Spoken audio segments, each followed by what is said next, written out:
Hello everyone, how's it going? As of recording this video, it is the day after Christmas, so happy holidays, Merry Christmas. I decided to head up and get into the mountains a little bit here. I'm up in the forested area here, and also do a little bit out in the high desert, but I brought out the GX470 here. What I want to do is take it on some trails and stuff. I want to see kind of what its capabilities are in stock form with, you know, worn out suspension and kind of semi-bald street tires. See how it does out here. We're going to start by heading up this trail here, which is ultimately I want to end up over there. I think this is a big loop. And it's nice. It's not an actual forest trail. This trail this way, this is a forest road coming through here. This road was cut by bulldozers 2 or 3 years ago. I think it was 3 years ago. And what they were doing was, it was a project to cut down some trees. You may see some paint or some ribbons around some trees. But a few years ago they cut most of them. And then I think 2 years ago they burned the trees, the piles, you know, in place. So, but we're gonna head up this hill here, up these trails, try and stick to some of these a little bit rougher kind of bulldoze trails. And I'll have some footage from the other day when I was out in the high desert. I just took some basic roads that had some nice little ruts. They weren't big, but they were actually pretty big for the way this vehicle sits right now. And we did some testing through there. We'll talk about that, but for right now, I'm gonna head on up. We'll get on in. We'll go into, I'm gonna put everything I can into this. We'll lock the center diff, and I'm actually gonna cruise around in 4 low just because it's really hilly through here, and that way I'll be able to stay off the brakes. All right, you guys, let's get this show on the road. I'm actually, it's hard to tell on the camera, but I'm facing up the hill ready to go. So I've already put it in 4 low, and I locked the center diff, and we're going to roll the window down and see what we got. Here we go.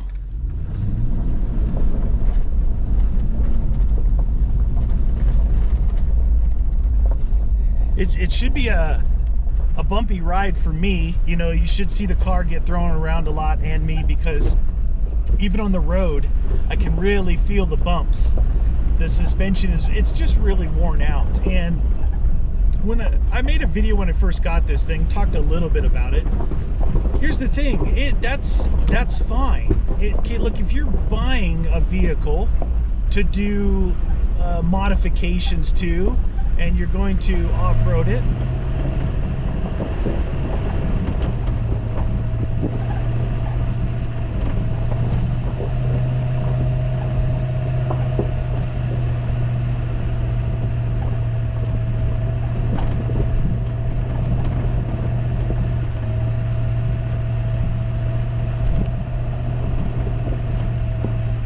I didn't buy this thing because it was a Lexus and that I wanted something fancy.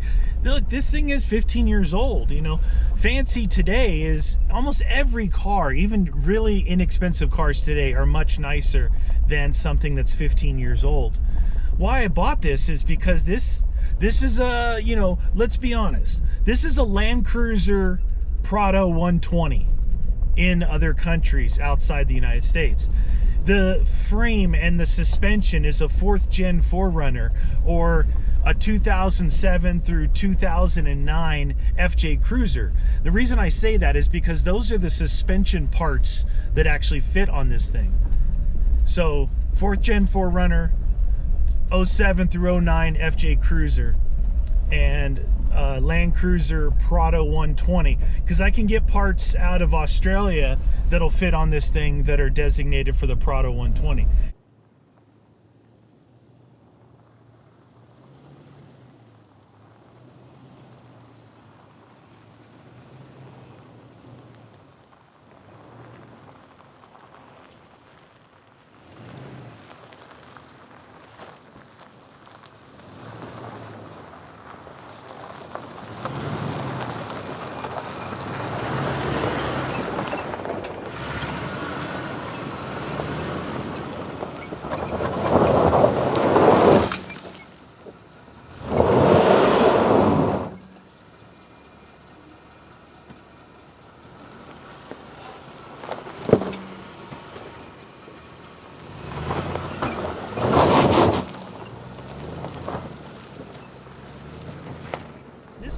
fun. I mean, like I said, I did a lot of stuff out in the dirt.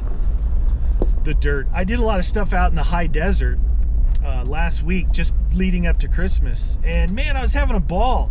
Almost got stuck a few times. Found out that the A-TRAC system, it's not working right now. I still have, when I bought this thing, it had a plethora of lights on the dash. The check engine light, the vehicle stability control off light is on, and the VSC track light is on, which is your A-TRAC.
And I found out when I got stuck, I had the right front wheel up in the air about, you know, just a little bit, 6 inches off the ground.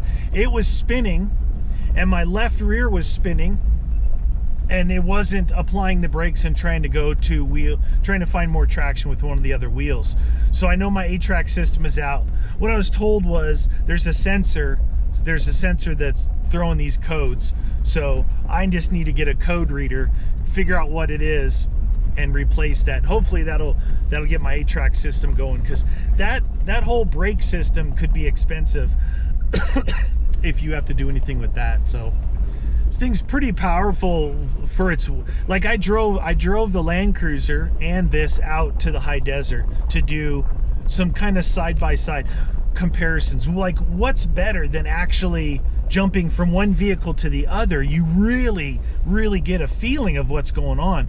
Like, if you drive a vehicle, then maybe a few weeks later you drive a different one, it's hard to kind of remember or really compare the two.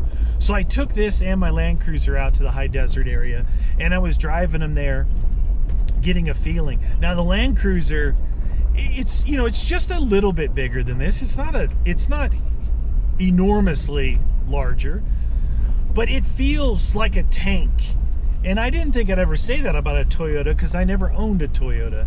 You know, F-250s, F-350s, Rams, you know, power wagons, those feel like tanks to me.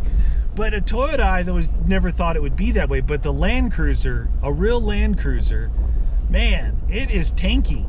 It feels solid. It feels planted. You feel confident off-roading, like that everything's pretty solid. Where this one felt a little bit more nimble, and with this, you know, everything being bone stock on here, I was getting thrown around a little bit more, but it did really well. But very interesting. They are I would say two completely different feelings between driving the Land Cruiser. Well, okay, so mine's a Land Cruiser 100 series, and then this would be like a Land Cruiser 120 Prado, the smaller version of it. And I like them both, right? I like them both. They're both fun drives off-road. Interesting. I think that the Land Cruiser gives me a lot more confidence right now, just because the suspension is a lot better on that. It's still stock suspension. It's actually the AHC, the automatic height control. So it's hydraulic over sprung. So half of it is sprung, which means there's coil springs on the back, hydraulic shocks, torsion bars on the front, hydraulic shocks. So half the work is done by the sprung weight, either the torsions or the coils, and half of it is done by the hydraulics. And you can raise and lower it, but I'm not really concerned with that. Plus there's a dampening system on there, so it doesn't feel like you're running just solid hydraulic suspension. It's really nice. But when it breaks, it's super expensive to replace. I'm surprised mine's still going. Most people yank them off instead of repairing them, which if mine breaks, I will remove it and I will go to a traditional coil and shock suspension in back and a torsion bar shock suspension in front. Not that expensive to do that versus trying to repair your AHC system. But this one here, I said I was going to do a budget build on both of those, and I just stopped with the Land Cruiser because I think it's perfect the way it is. So it is a budget off-roader because of it being so old and such high mileage. 300,000 miles on the Land Cruiser. This one here has got 161,458 right now. So that's where we're at on this guy. What else? The suspension I decided to go with. I was thinking about going with the Kings or the Foxes. Really expensive, almost as much as the car. But everything's out of stock. They're huge lead times. Oh, we got a nice big hill here. And some ruts.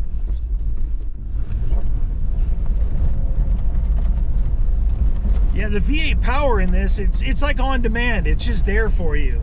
Oh, that's good. It does. I don't think I'll have to re-gear this thing. I think in 4Runners and Tacomas, I've never owned one, but I've known a lot of people and I've done a lot of research.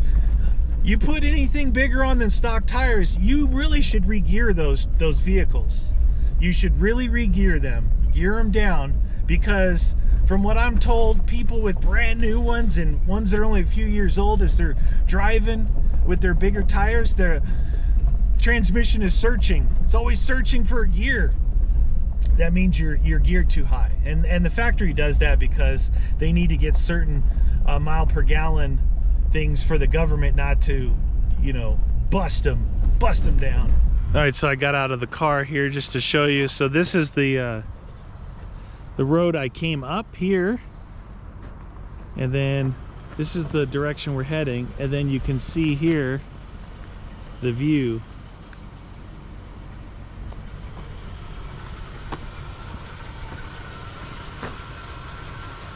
Kind of hard to see on the GoPro, but I live down there somewhere.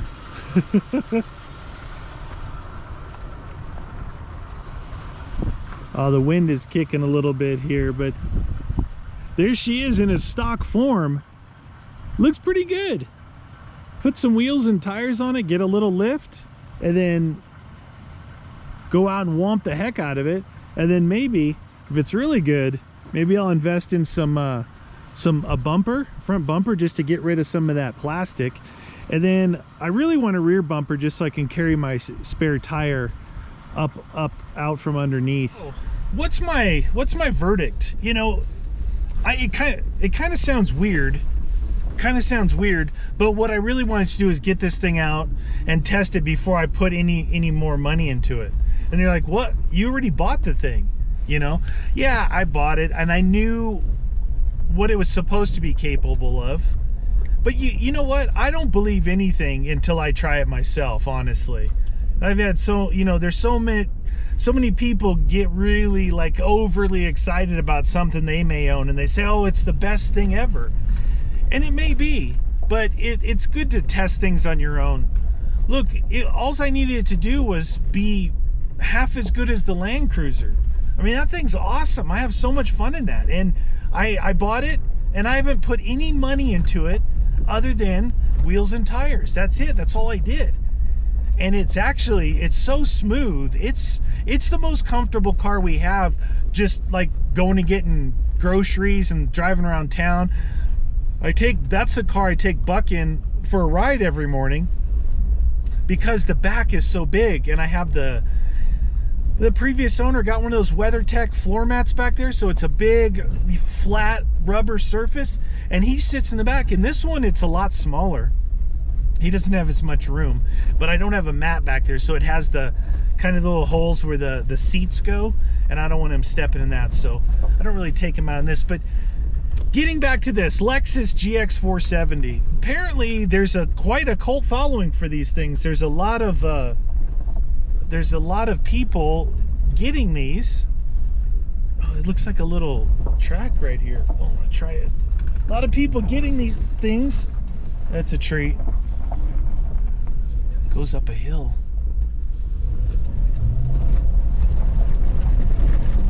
Oh yeah. See? Woo! Yeah, this is gonna work. This is gonna work for us. That was cool. So the one thing this has over the Land Cruiser is being a lot more nimble. You know, I guess it's probably more of a feeling of a 4Runner or an FJ Cruiser, you know?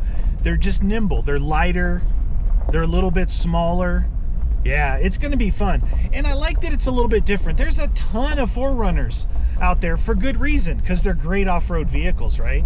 There's not a ton, but there, you know, there's a lot of FJ Cruisers and Tacoma. There's a ton of Tacomas and 4Runners out, and that's cool because they're awesome. Like, I love I was actually looking at a 4th gen 4Runner before I got this thing. And the reason I was looking at 4th gen, because I kind of wanted to try the V8 out. I just thought that would be cool. And I had 3. I was looking at Craigslist and Auto Trader and whatever else. There was 3 I was looking at, and then I you know, like a couple days later I checked back, they were all gone, and then nothing else come back up for sale for a month. And then I started doing some research and then looking into this, and there was a few up, and I just waited and watched and found one for a good price, and here we are. I think it's going to work out really good. It's actually really fun to drive. I can't wait just to even get some inexpensive suspension on here to see how it feels, because this thing it's tired and worn out, which is fine because that saved me a ton of money.